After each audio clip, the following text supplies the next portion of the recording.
You ask Tiger to solve. This deals with linear equations with one unknown. The final result is x equals 3. Let's solve it step by step.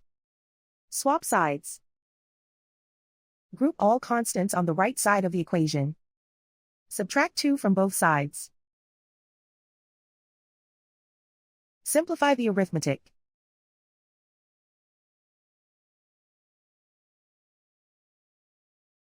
Isolate the x. Divide both sides by 5. Simplify the fraction.